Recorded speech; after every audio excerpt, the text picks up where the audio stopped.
എല്ലാവർക്കും പുതിയ റെസിപ്പിയിലേക്ക് സ്വാഗതം. അപ്പോൾ ഇന്ന് എന്നും പോലെ തന്നെ നല്ല ടേസ്റ്റി ആയിട്ടുള്ളൊരു പലഹാരത്തിൻ്റെ റെസിപ്പിയാണ് കേട്ടോ കാണിക്കുന്നത്. ബ്രേക്ക്ഫാസ്റ്റ് ആയിട്ടോ ഡിന്നറായിട്ടോ അല്ലെങ്കിൽ ഈവനിങ് സ്നാക്കായിട്ടോ എങ്ങനെ വേണമെന്നുണ്ടെങ്കിലും കഴിക്കാൻ പറ്റുന്ന നല്ല ടേസ്റ്റി ആയിട്ടുള്ളൊരു റെസിപ്പിയാണിത്. അപ്പോൾ ഇത് നല്ല സ്പോഞ്ച് പോലെ ഇരിക്കും, അത്ര നല്ല സോഫ്റ്റ് ആയിട്ടുള്ളൊരു പലഹാരമാണ്. വീട്ടിൽ എപ്പോഴും ഉള്ള സാധനങ്ങൾ വെച്ചിട്ട് വളരെ പെട്ടെന്ന് ഉണ്ടാക്കിയെടുക്കാൻ പറ്റുന്ന നല്ല ടേസ്റ്റി ആയിട്ടുള്ളൊരു പലഹാരമാണ് കേട്ടോ. അതിൻ്റെ കൂടെ തന്നെ ഇതിന് കോമ്പിനേഷനായിട്ട് നല്ലൊരു ഗ്രീൻ ചട്നിയും ഉണ്ടാക്കിയിട്ടുണ്ട്. അപ്പോൾ ഇതിൻ്റെ റെസിപ്പിയും എങ്ങനെയാണെന്ന് നോക്കാം നമുക്ക്. അപ്പോൾ നമുക്ക് ഇതെങ്ങനെയാണ് ചെയ്യുന്നത് ഇതിൻ്റെ റെസിപ്പിയിലേക്ക് പോകാം. അതിനായിട്ട് ആദ്യം തന്നെ ഞാനൊരു അരക്കപ്പ് അരിപ്പൊടി എടുത്തിട്ടുണ്ട്. ഞാനിവിടെ നല്ല സോഫ്റ്റ് ആയിട്ടുള്ള അരിപ്പൊടിയാണ് എടുത്തേക്കുന്നത്. നമ്മൾ ഇടിയപ്പത്തിനൊക്കെ ഉപയോഗിക്കുന്ന നല്ല സോഫ്റ്റ് ആയിട്ടുള്ള അരിപ്പൊടിയാണിത്. ഇത് നമുക്കൊരു മിക്സിയുടെ ജാറിലേക്ക് ഇട്ട് കൊടുക്കാം. അതിനുശേഷം ഈ എന്തോരം അരിപ്പൊടി എടുത്തോ അത്രയും അളവിൽ തന്നെ വെള്ളം എടുക്കുക. വെള്ളം കൂടി മിക്സിയിലേക്ക് ഒഴിച്ചു കൊടുത്തിട്ട് ഇത് ശരിക്കും ഒന്ന് മിക്സ് ചെയ്തെടുക്കണം കേട്ടോ. നമുക്കിത് ഫോർക്ക് വെച്ചിട്ട് വേണമെങ്കിൽ ബൗളിൽ തന്നെ മിക്സ് ചെയ്യാം. ഞാനിപ്പോൾ മിക്സിയിലൊന്ന് അടിച്ചെടുക്കുന്നേ ഉള്ളൂ. മിക്സിയിൽ ഇതാപ്പോൾ ഇതുപോലെ ഇങ്ങനെ അടിച്ചെടുത്ത് കിട്ടിയിട്ടുണ്ട്. ഇനിയിപ്പോൾ ഇതിലേക്ക് നമ്മൾ ആ നേരത്തെ എടുത്ത അതേ സെയിം കപ്പിൽ തന്നെ അരക്കപ്പ് കടലപ്പൊടി കൂടെ എടുത്തിട്ടുണ്ട്. നമ്മൾ ഈ ബജ്ജിയെല്ലാം ഉണ്ടാക്കാൻ ഉപയോഗിക്കുന്ന കടലമാവാണത്. അരക്കപ്പ് അതും എടുത്തിട്ടുണ്ട്. പിന്നെ അതിലേക്ക് അതേ സെയിം അളവിൽ തന്നെ അരക്കപ്പ് തൈരാണ് എടുത്തേക്കുന്നത്. നല്ല കട്ടിയുള്ള തൈരാണ് കേട്ടോ. അപ്പോൾ അതിൻ്റെ കൂടെ ഇത് മിക്സ് ചെയ്ത സമയത്ത് നമുക്ക് കുറച്ച് വെള്ളം ചേർക്കേണ്ടി വരും. അപ്പോൾ അതിന് മുന്നേ ഇതൊന്ന് ആദ്യം ഒന്ന് അടിച്ചെടുക്കാം. ഇപ്പോൾ അതായത് കടലപ്പൊടിയും അരിപ്പൊടിയും തൈരും വെള്ളവും ഇതെല്ലാം കൂടെ അടിച്ചെടുത്തിട്ടുണ്ട്. അതായത് ഇതുപോലെ ഇങ്ങനെ കിട്ടും. മിക്സിയിലാകുമ്പോൾ ഒട്ടും കട്ടയില്ലാതെ നമുക്ക് ശരിക്കും നല്ലപോലെ അടിച്ചെടുക്കാൻ പറ്റും. ഇനിയിപ്പോൾ ഈ അടിച്ചെടുത്തിരിക്കുന്ന സാധനം നമുക്കൊരു ബൗളിലേക്കൊന്ന് മാറ്റി കൊടുക്കാം. അതിന് ശേഷം വേണം ബാക്കിയുള്ള സാധനങ്ങൾ ചേർത്ത് കൊടുക്കാനായിട്ട്. അപ്പോൾ ഈ ബൗളിലേക്ക് മാറ്റി കഴിഞ്ഞതിന് ശേഷം നമ്മൾ ആ നേരത്തെ എടുത്തിരിക്കുന്ന അതേ കപ്പിൽ തന്നെ ഒരു അരക്കപ്പ് റവ കൂടെ ചേർത്ത് കൊടുക്കുന്നുണ്ട്. നമ്മൾ സാധാരണ ഉപ്പാവിൽ ഉണ്ടാക്കുന്ന വറുത്ത റവയാണിത്. അതിനുശേഷം അതേ സെയിം കപ്പിൽ തന്നെ ഒരു 1/4 കപ്പ് വെള്ളം ചേർത്ത് കൊടുക്കുന്നുണ്ട്. നമ്മൾ മൊത്തം അരക്കപ്പ് വെള്ളം ഉപയോഗിക്കണം. അപ്പോൾ ഇത് കുറച്ച് സമയം വെള്ളം ഒഴിച്ചിട്ടൊന്ന് മിക്സ് ചെയ്ത് വയ്ക്കാം. റവ ആയതുകൊണ്ട് തന്നെ കുറച്ച് സമയം മിക്സ് ചെയ്ത് കഴിയുമ്പം അതൊന്ന് റെസ്റ്റ് ചെയ്ത് കഴിയുമ്പം ഒന്ന് കട്ടിയാവും. അപ്പോൾ ബാക്കിയുള്ള വെള്ളം അപ്പോൾ ചേർക്കാനായിട്ടാണ്. ഇപ്പോൾ ഇതാ ഉപ്പൂടെ ചേർത്ത് കൊടുത്തിട്ട് ഇതൊന്ന് ശരിക്കും ഒന്ന് മിക്സ് ചെയ്തിട്ട് നമുക്കിത് കുറച്ച് സമയം ഒന്ന് അടച്ചു വയ്ക്കാം. ആവശ്യത്തിനുള്ള ഉപ്പ് ചേർത്ത് കൊടുക്കാം. മാവിന് ആവശ്യത്തിനുള്ള ഉപ്പ് ചേർത്ത് കൊടുത്തു കഴിഞ്ഞതിന് ശേഷം നമുക്കിത് മിക്സ് ചെയ്ത് കഴിഞ്ഞിട്ട് ഇതൊന്ന് അടച്ചു വയ്ക്കാം. അടച്ചു വയ്ക്കുമ്പം ഈ റവ ആയതുകൊണ്ട് തന്നെ അതൊന്ന് കട്ടിയാവും.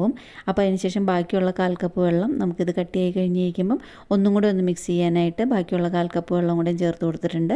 അപ്പോൾ ഇത് ഇങ്ങനെ ചേർത്ത് കൊടുത്തു കഴിഞ്ഞതിന് ശേഷം ശരിക്കും ഇതൊന്ന് മിക്സ് ചെയ്തെടുത്ത് കഴിഞ്ഞിട്ട് ഇതൊന്ന് ബോയിൽ ചെയ്തെടുക്കണം. അപ്പോൾ ശരിക്കും കട്ടിയൊന്നും ഇല്ലാണ്ട് കട്ടയില്ലാതെ അതുപോലെ ഇങ്ങനെ നല്ല പോലെ ഇങ്ങനെ ഒഴുകുന്ന പരുവത്തിലുള്ള മാവായിട്ട് എടുക്കണം.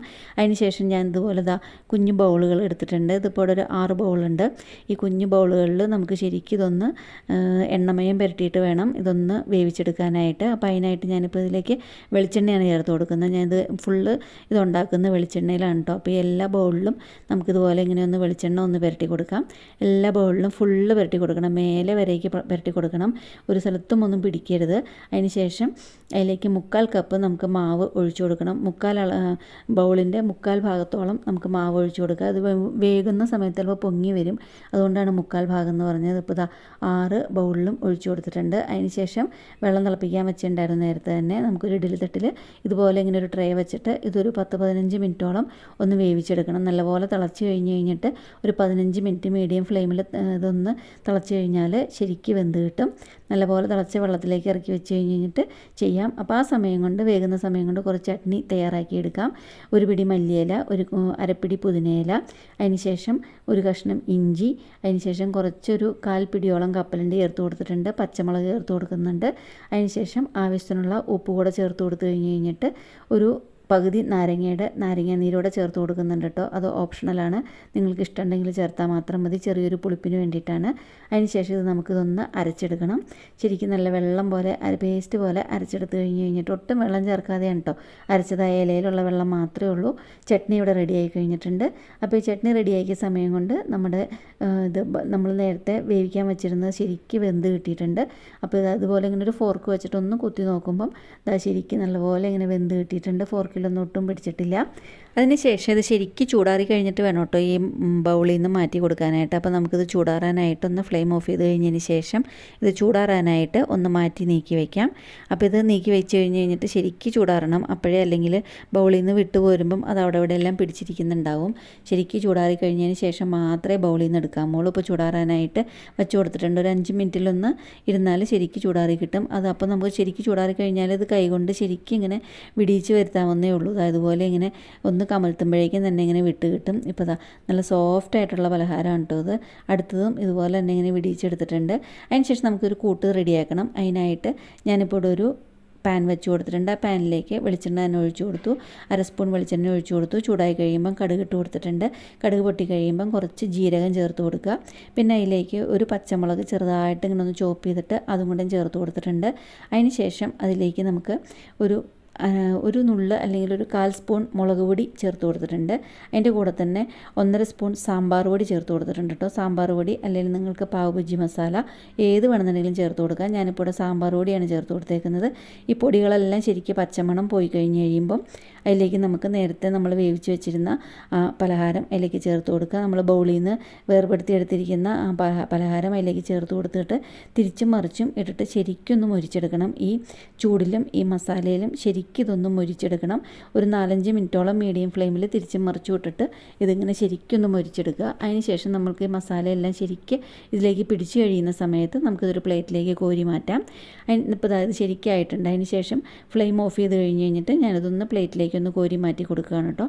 അപ്പോൾ ഇത്രയേ ഉള്ളൂ ഇതിൻ്റെ റെസിപ്പി. നല്ല എളുപ്പമാണ്. ബ്രേക്ക്ഫാസ്റ്റ് ആയാലും ഡിന്നർ ആയാലും ഏത് സമയത്തും കഴിക്കാൻ നല്ല ഹെൽത്തി ആയിട്ടുള്ളൊരു പലഹാരമാണ് കേട്ടോ. ആ ഗ്രീൻ ചട്നിയുടെ കൂടെയുള്ള കോമ്പിനേഷനെല്ലാം നല്ല സൂപ്പറാണ്.